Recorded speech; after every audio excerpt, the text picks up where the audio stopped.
Welcome to the Leaderonomics show, and today I have with me Action Coach Jeevan Sahadevan. Jeevan, welcome to the show. Pleasure, Roshan. It's great to have you here. You know, you have a very interesting background. Tell us how you ended up being a coach. Okay, well, I actually I've run all kinds of businesses, and I started off with a cyber cafe and a travel agency, and I really struggled. Cafe. I had a cyber cafe, one of the first in the country actually. Really?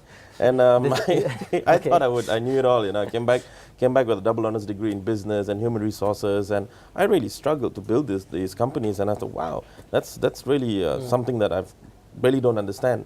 And I ran them for a while. The travel agency, I made quite a bit of money, sold it. The cyber cafe, I bombed. So I lost tons of money. And around that time, I began looking for another business to set up, and I came across the ActionCoach franchise. So I became one of the first ActionCoach franchisees in the country, and since then I've purchased 3 of them.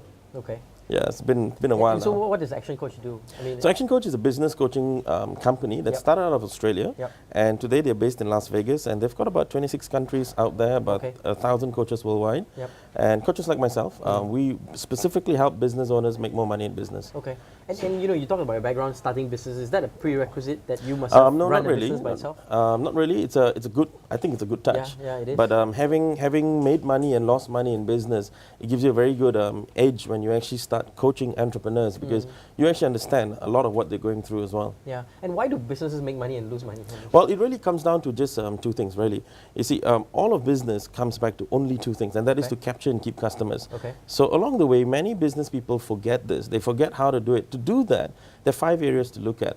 Now, when you look at building a business, you see, bottom line, what everybody wants is profit. Everybody just wants profit. Unfortunately, what they don't realize is there are only 5 ways that you can actually increase your profits. That's it, just 5 areas.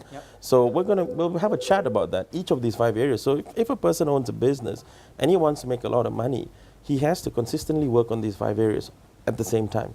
And what are these 5 areas? The first area is lead generation. So lead generation simply means, what are the strategies that this company has to generate prospects, to generate leads? So it could be anything from advertising, referrals, branding strategies. It could be faxing, it could be something as old-fashioned as direct mailing. Anything is out there, but basically, what are they doing to bring in prospects every single day, every single month? And it's a stunner, but many companies are actually not doing marketing. They don't realize that they are in the marketing business. They don't realize that. You see, they go, wow. And when I see companies, I mean, when I look at business owners, it's pretty stunning that they actually don't realize that. So lead generation is key, but you know, what are some ways? I mean, you talked about email and mail blast and so on. What's the most effective way to lead generate? Well, looking at the company, if you were to, let's say, you take me and you dump me in a country like, say, Africa, somewhere where I know absolutely no one, and it's okay, Jeevan, you're only allowed to use one strategy to grow your business. I would use a strategy called host beneficiaries. A host beneficiary essentially means where I go to a business that has a huge database of clientele that I want, and I market through them. So, for example, in my business, we look for business owners. We work with business owners. So if I would do a host beneficiary, I would do it with a printer. A printer sells to business owners but doesn't compete with me. So if I go to a printer who's got, say, 1,000 clients, and I offer a special package for, say, a workshop to all his clients for free, and 100 show up, and from that 100, say 50 of them sign up for my programs, that's then pretty good. Just overnight, it's cost me next to nothing. Just some mailers, that's it. So businesses should really look for those opportunities to host beneficiaries are very, very powerful, and in fact, businesses should actively try and look at how they can do this, because, you see, target markets that you want to approach are already being bought and sold by markets out there. So you just need to know who's got your target market and strike a deal. So lead generation. Lead generation is the first area. What's the second? Second area is conversion. So now you got a lead. So a lead has come into your business. The next step is to convert that lead into a customer. So what are some conversion strategies? Would be like testimonials, special offers, discounts. Do they work? I mean, they all do. In fact, testimonials, surprisingly, they work really well. Many people are skeptical of them, but they really work. So for example, let's say you want to buy a book, and you're not really sure if this is a good book. One of the first things you'll do is just see who else read it. So if an author you really like said, this is one of the best books ever written on, say, marketing, that's it, you'd get the book. So testimonials are really, really powerful. But I say in this day and age, go further with the testimonials, go video. Don't just have print, go all the way with it, go audio, go video, go into social media with it. So testimonials is a conversion strategy. So essentially what it means is this: businesses need to measure their conversion rates. If I talk to, say, 10 entrepreneurs or 10 CEOs, 9 out of the 10 have absolutely no idea what the conversion rates of their salespeople are, or of their managers. And how do They they have no find idea. out? It's very simple. So if you say you approach 10 people and you close 1 sale, your conversion rate is 10%. If you approach 10 and you close 5 sales, your conversion rate is 50%. Okay. So now you know, let's say your conversion rate per product as well, you should know. But once you know your conversion rate, you can now test conversion strategies and see what puts it up and what puts it down. To give you an example, many years ago I worked with a shoe shop. And this is a typical question that you get asked when someone walks into a shoe shop. They say, "Can I help you?" And you go, "No, just looking." So that conversion strategy didn't work. So I changed the script. So somebody walks in, I said, "Try this out." So when a person walked in, the lady would go up and say, "Hi, my name is Aziza. Is this your first time here?" The person goes, "Yes." "Great, let me show you a new range of shoes." If the person says, "No, thanks for coming back, let me show you a new range of shoes." Conversion rate increased by 33%. Wow. Okay. Just with Just that by change changing in the script, script, that just one script increased conversion so businesses rates. need to be aware of how to convert them. Correct, and they, and they got to be aware. They got to be testing strategies. For example, very often businesses have absolutely no differentiation between each other. For example, if you're a printer and he's a printer, and my question would be, why should I buy from you? And most businesses can't answer that question. Right. So that's where the unique selling. Unique selling proposition comes in. So and that's a conversion strategy. Okay. So branding is also a conversion strategy as well as a lead generation strategy, depending how you use it. So they got to start looking at all the different conversion strategies they can come up with, even including, for example, neuro-linguistic programming or establishing rapport with a prospect, whatever can convert someone from a prospect to a client. Sometimes it may be several appointments. So your conversion strategy may go up if you had more than one appointment with the prospect. Right. So it could be a whole lot of things, but it needs to be measured. Okay. So now you've generated the lead, the first area, then you've converted the lead, now you've got a customer. Okay. Now the fun begins. You see, this is where I've made companies millions, and most of the time it's in this side. Okay. So once you've got the customer, the next step is what I call the number of transactions. Okay. Now, number of transactions simply means this. What is a company doing to get a business or to get a customer to come back again and again and again? In most cases, nothing.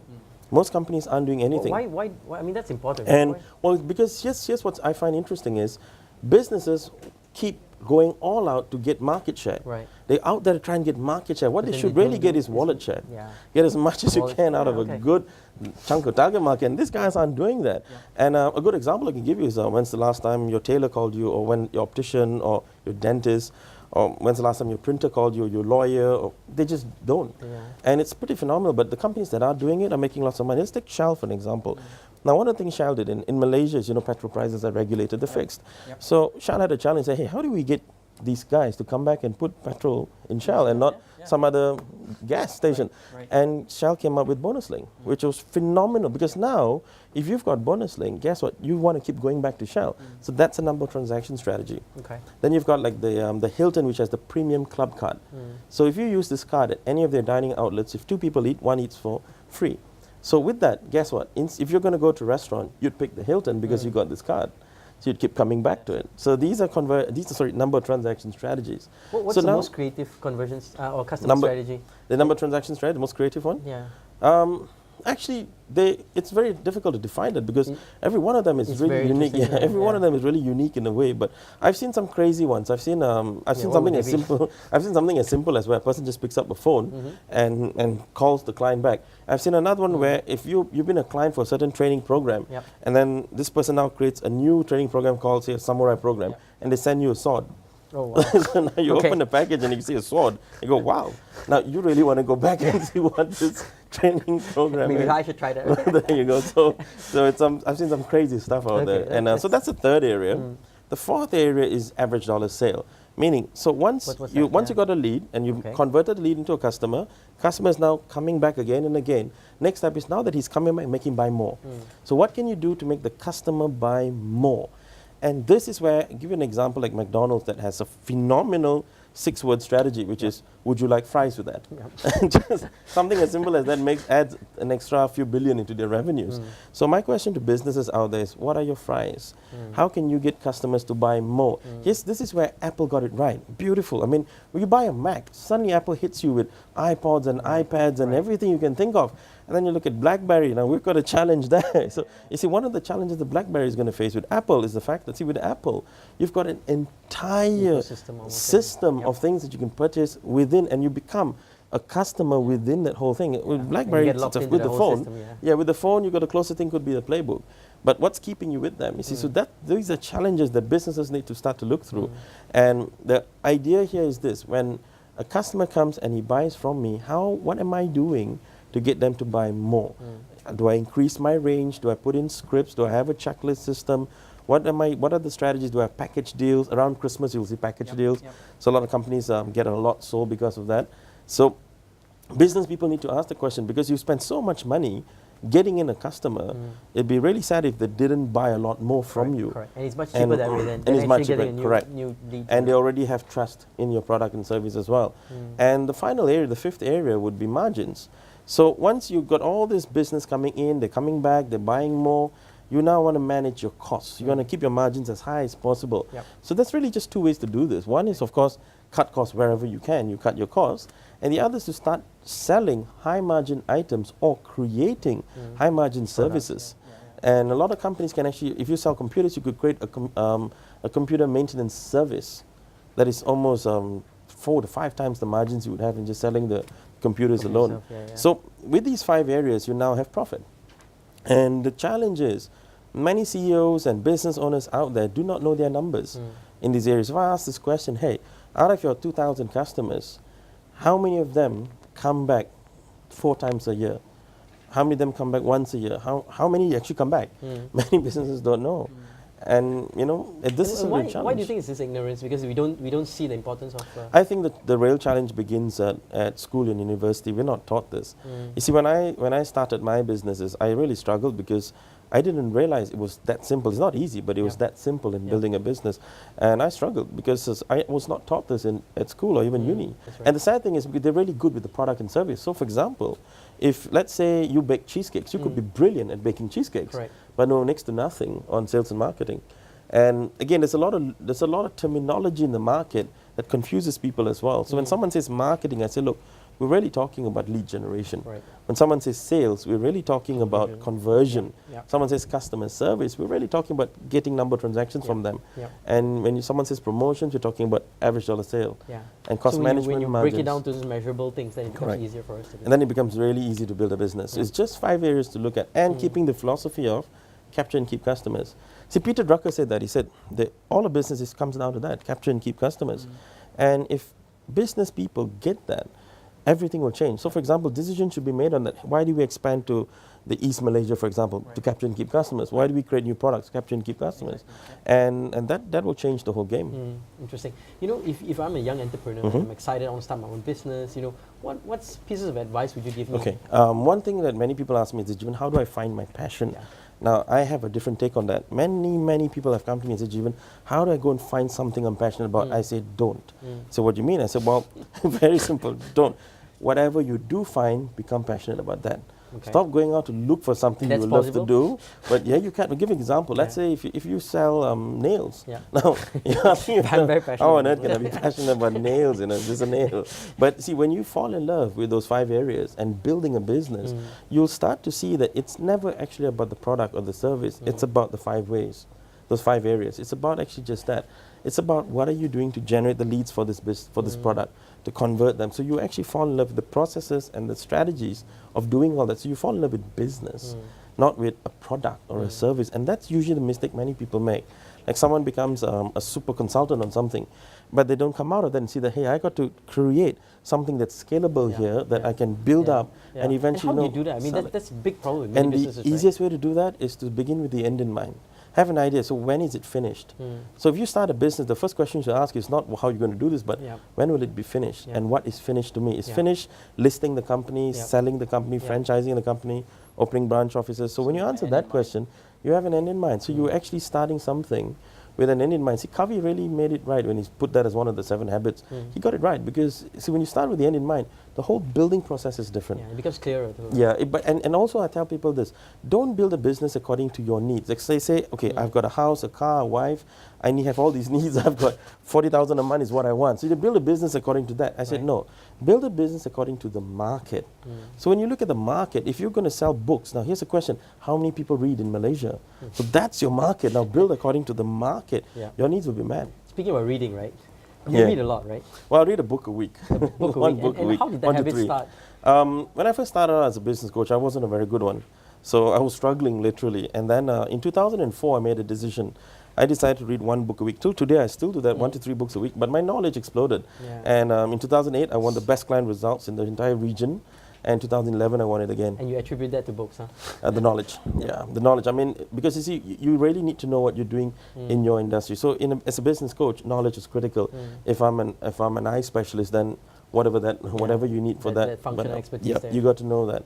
So, if you're an entrepreneur, the most critical aspect is marketing. If you have to get that right, marketing is everything. Final question. If you were to advise CEOs, I mean, you do that all the time. But, I mean, what nuggets of wisdom would you give them if you can give 1 or 2 nuggets of wisdom? Pretty simple. Is 2 things really. One is plan. Plan properly. So have a definite written goal and a plan to achieve that goal. That's the first one. So you're very clear what you want and you have a plan to achieve that. That's the first one. The second one is life changing. Develop the ability to utilize every single asset you have. Every single people, resources, money, strategies, everything. So make a list of every asset, soft and hard. I call soft meaning you can't touch it, hard meaning you can. Soft like branding and stuff. And intangibles, you know. And once you list all your assets down, utilize every single one of them. So for example, you could have one of your assets could be you're fantastic at networking. You build rapport like crazy. That could be an asset. Like I have an asset which is I have an uncanny ability to take very complex concepts and make it so simple for someone to execute tomorrow. And that was useless until I could utilize that. So I began reading very difficult information and making it so simple for my clients. Now with utilizing that asset, transform my coaching experience. So business people out there, CEOs, managers, you got to ask yourself, what are all my assets and how am I utilizing them? And I'll change your life. I've been speaking to Jeevan Sahadevan, action coach in Malaysia. Jeevan, thank you for being on the show. Such a pleasure. Here on the Leaderonomics Show.